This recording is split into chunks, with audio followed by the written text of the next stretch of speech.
welcome to the show. I'm Coy Wire. This is CNN 10, where I tell you the what, letting you decide what to think. Hope you had an awesome weekend. Happy belated Mother's Day to all the mamas out there. So today's Monday. First day of the school week, first day of the work week for most folks, but does it have to be that way?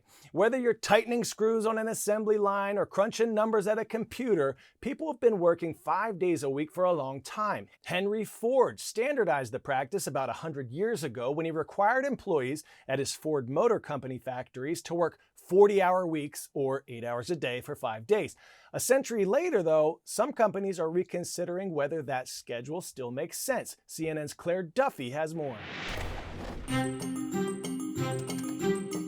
We went from desktops to laptops to mobiles. We're working, and there was no discussion around, wait, this has gotten out of control. Preventing employee burnout has become such an important priority that nearly 1/3 of large U.S. companies are exploring shorter work weeks. One of them is Exos, a performance wellness company.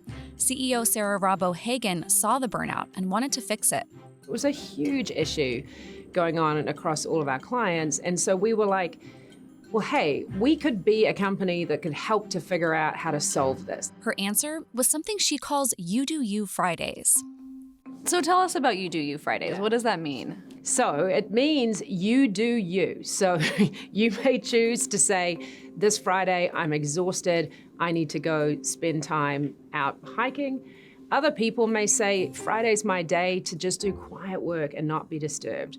But what we put in place was you cannot email, text, write to any of your colleagues. You can't set meetings. It is You Do You Friday. And what goes hand in hand with You Do You Friday is how we constructed the other days of the week. We structured this because we know actually from training high performance athletes that you put a lot of load on them and then you follow it with really intentional recovery to get more out of how the athlete's performing. So think about us in the workplace. Like if we're working 80-hour weeks, 70-hour weeks, which some people are, it's like, how on earth is your body ever recovering? Of course you're going to get burned out. So the more we can help to introduce this concept that recovery isn't weak, it's actually part of preparing you for higher performance, I think the better for all of us. Rabo-Hagen partnered with the University of Pennsylvania's Wharton School to study how a 4-day work week impacted employee performance. We were trying to figure out, can we prove that with a 4-day work week that employees will perform at the same level or better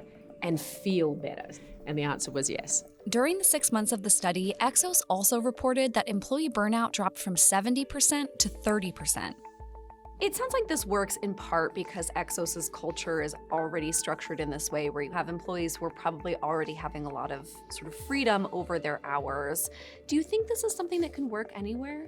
Yeah, it's funny. We get asked that question a lot, and I actually do. Like, I think it requires leadership really being innovative in how they think about what work really is. Every industry can really think about, is there a way to stagger shifts? Are there ways, even if you can't do the 4-day work week, to really think about what we call a recovery-first culture?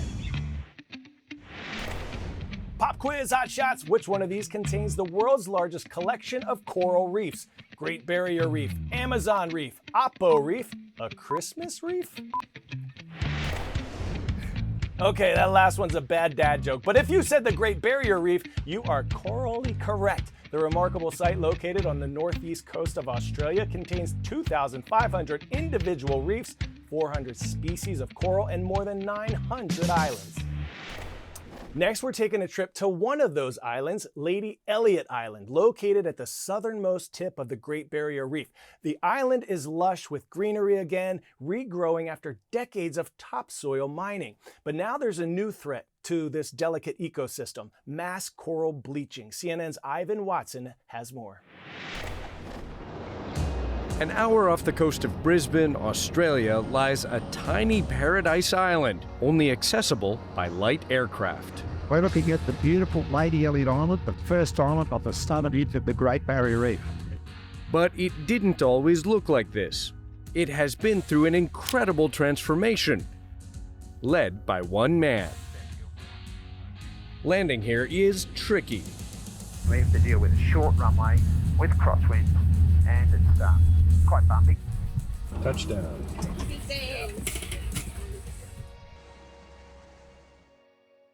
My pilot is Peter Gash. He basically owns the island, leasing it from the Australian government and running an eco-resort here with his family. My wife and I came here 40 years ago, went underwater and absolutely fell in love with the place. We made it our life's work. Because humans have not bothered the animals for a long time since it's been made a protected zone, because humans don't interfere, we just look but don't touch, we don't spear, we don't fish, the wildlife is completely comfortable with us. Meanwhile, above the surface, the island teems with seabirds. At its peak, it's in excess of 200,000 birds On this tiny island. on this tiny little island. What are these tanks, for example? That's our water storage. Okay. So we desalinate the water and we store it there. We keep about between 10 and 12 days of water. How much of the energy being used by the resort comes from solar power? 100% of it. In the 19th century, settlers mined the island for bird guano, leaving the place mostly barren, hard coral. You can almost count the trees that were here in 1970. Absolutely. There was Like a almost handful. nothing. Everything you see here, we planted. I couldn't walk here 15 or 20 years ago because it was so rough. Here now, we've got natural soil. Magnificent. Is this from your compost? No, it's from the trees. And the bird, that's bird poop, dead birds, and trees and mulch. This is naturally forming. This is the island regrowing again. The island grows about 3 millimetres a year. Human input caused the problem. Nature, with a bit of help from humans, a bit of human input, is now recovering. It's rewarding, and what it tells me is if we can recover this small place, we can recover this big place, this whole planet that we live on. It's not hopeless. Every single one of us can make a difference. Peter's message of hope is inspiring, but it's tempered by something we see underwater. Amid the reef sharks and sea turtles, there's coral bleached white, enough to worry this island's greatest enthusiast. What we do see is more and more bleaching, more and more stress on the corals. The hot water, the water warming, the environment changing and bringing up the water, to me that's a big risk. The damaged coral here, part of the mass bleaching event caused by the marine heat wave along the Great Barrier Reef, a phenomenon that could threaten the entire ecosystem. If you're a dinosaur fan, you might want to go ahead and come with me to the Field Museum in Chicago.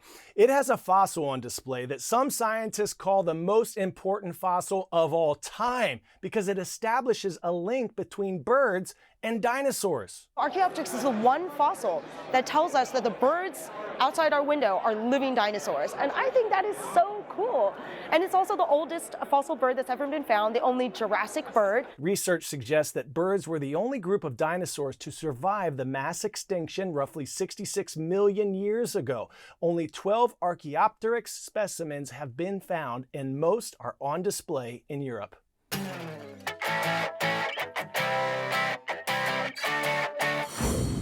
In honor of Mother's Day yesterday, our 10 out of 10 is a shout out to some new moms and babies. The Nashville Zoo is welcoming the birth of 4 Red River hog piglets. It's the first litter of that species ever born there. Red River hogs aren't endangered, but the population is decreasing in the wild.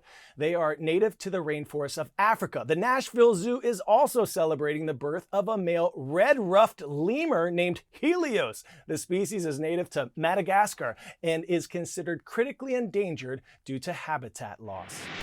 All right, you animals, shout out time. Mrs. Kelly's class and all the marvelous Maroons at Perry High School in Perry, Oklahoma, thank you for being you. And this shout out goes to Mrs. Kilcup's class at Liberty Middle School in Spanaway, Washington. The Lightning, lighten up our day. Rise up, make it a great Monday. I'll see you right back here tomorrow. I'm Coy, and we are CNN 10.